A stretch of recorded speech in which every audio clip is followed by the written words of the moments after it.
Thanks for staying on. Now, President John Dramani Mahama has assured of the completion of the Nsawam-Suhum Highway by September this year. The president, who expressed satisfaction with progress of work so far, noted that the single carriageway will be open to traffic soon. Inspecting some major roads, including the Suhum-Asaman-Kese and Nsawam-Adesu roads, among others in the eastern region, the president said the government is committed to fixing most deplorable roads with funding from the Cocoa Roads project. I know that the focus of most Ghanaians is on the power crisis, which we are working very hard to resolve. But while we are distracted by the power crisis, a lot of work is going on in the road sector, in providing good quality drinking water, in improving our health care and all that. And so while we are working to resolve the power crisis, we should also be making sure that these other aspects of our life that are just as important are taking place. Let me say that we're making the biggest investments in roads that has ever been done in the history of this country. Over the next 5 years, starting from last year, 2014, we're going to spend as much as $1 billion on roads across the country alone. This includes the Cocoa Roads projects. And the Cocoa Roads projects are arterial that join some of these main roads. And so, for instance, the Suhum to Asaman-Kese road, that has also been a major, this thing is being done. Healthcare delivery at Inshira, a farming community in Wenchi municipality of the Bonohafo region, has taken a nosedive as medical practitioners are unable to perform some duties due to lack of potable water in the area. Now, 2 major pumps that generate potable water for the community have been down for the past 3 months, and this is making life complex for the people in this area. The atmosphere at the hospital is one of worry as patients who visit the clinic for treatment are denied treatment due to lack of potable water. Joy News's checks reveal junior medical staff at the clinic have threatened to vacate their post if the situation is not remedied soon. Unit Committee Treasurer for Inchira, Eja Nyamecha, is worried the situation at the clinic is affecting them negatively. We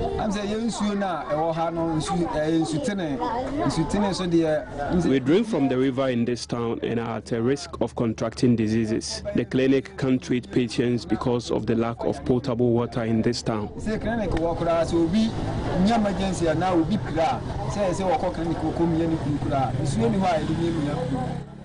People get to school tired as a result of the many hours they spend looking for water.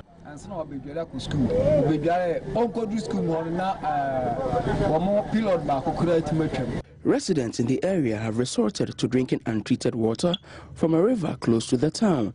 The young and old walk for almost a mile before they can access the river. Bicycles, motorbikes and tricycles are used to transport the untreated water from River Chiridi. According to residents, life at Inchira has been unbearable for the past 3 months.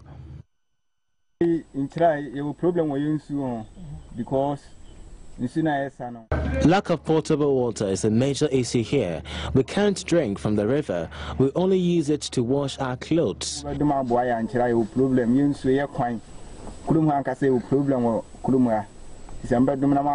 We plead for help from philanthropists and the government. Pupils drink from this because there's no better option.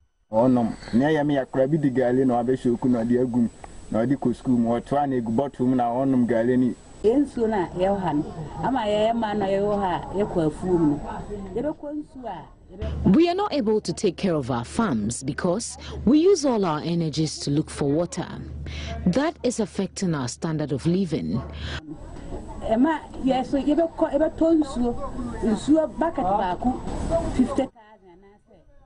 Food vendors also spend a lot on sachet water. Government should come in.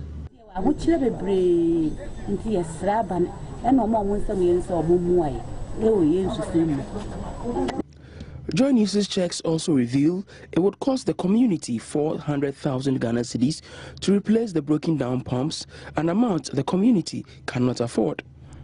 Until they get the funds to fix their pumps, residents will have to continue drinking from the Chiridi River with all its attendant risk they may be exposed to. Nesta Kafuya Jumas report for Joy News.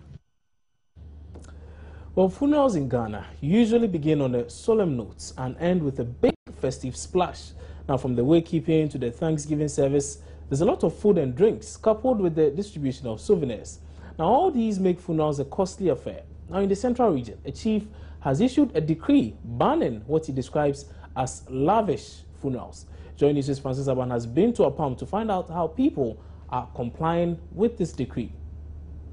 The chiefs and people of Apam in the central region have taken a decision to clamp down on expensive funerals here in the town.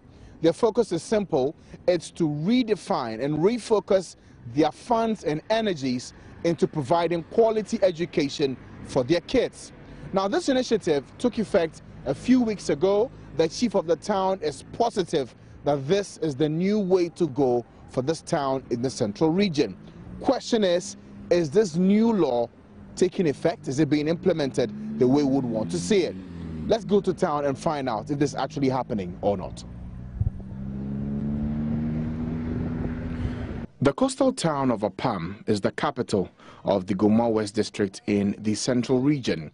This major town in the Gomwa Achimpim Paramountcy is one of the largest fishing communities in Ghana. It's a weekend and the funerals are a common sight here at Apam. Here, as in many other Ghanaian communities, a befitting send-off for a dearly departed is an expensive endeavor. A lot of money is spent on items ranging from special funeral cloths to lavish meals and refreshments. All this makes the chief of the town unhappy. To curb the trend, Nana Obotantam Edu Ephraim has decided to impose a ban on what he describes as expensive funerals. He insists that funerals run from 7 a.m. to 9 p.m. without fail and must be held without food and drinks. Special funeral cloths and the distribution of plastic bowls, cups, buckets, and plates to the public are also banned.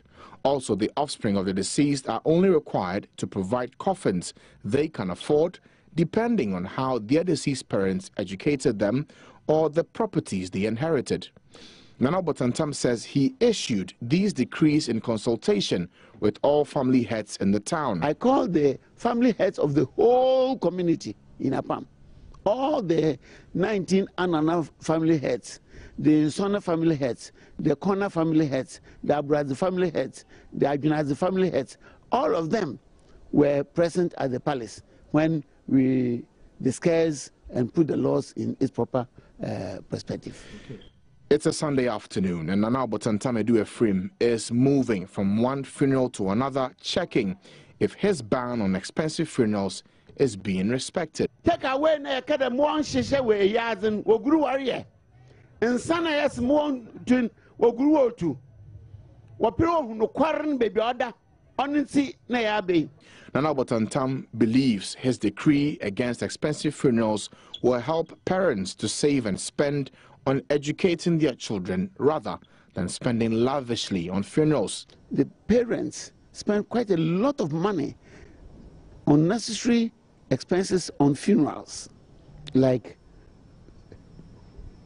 cloth for the funeral. They will spend quite a heavy sum of money for clothing. They also spend a lot of money for entertainment, like drinking. And they drink up to sometimes 10 in the night for no apparent reason, when they have not got the money to pay for the school fees of the little ones that they are bringing into the world. And I felt it was totally wrong, and that I have to make sure that they do the right thing at the right time. Despite his good intentions, however, some of Nana Botantam's subjects insist that his funeral decree is uncalled for. They complain the ban on lavish funerals is affecting their social interactions, not to mention the festive mood they usually expect at funerals. The directive on the distribution of souvenirs is not good for us. It's big business for us here in Apam. It's that souvenir which enables us get a lot of money in funeral donations. Let all the directives stand, but the one on souvenir must change. If we do not see it reviewed, we will go on a massive demonstration. The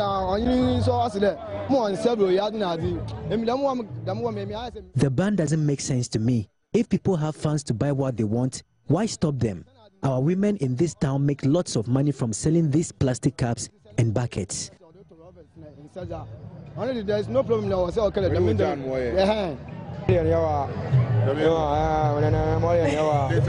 But even as the party goes on here on the fun side of the funeral going on here at Apam, it's evident that the new law passed by the chief of Apam, Nana Edu Ephraim X, is strictly being complied with. From Apam here in the central region, Francis Aban for Joy News.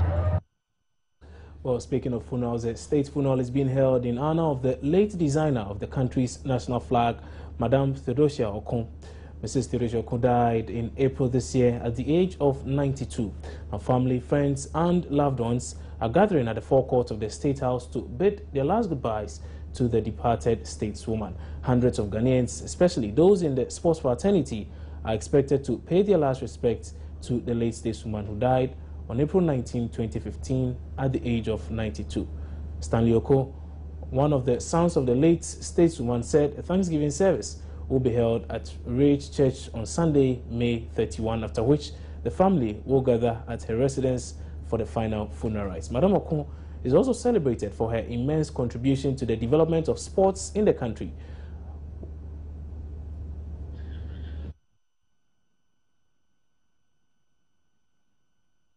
We'll take another break here. When we return, we'll bring you some business stories. Stay with us.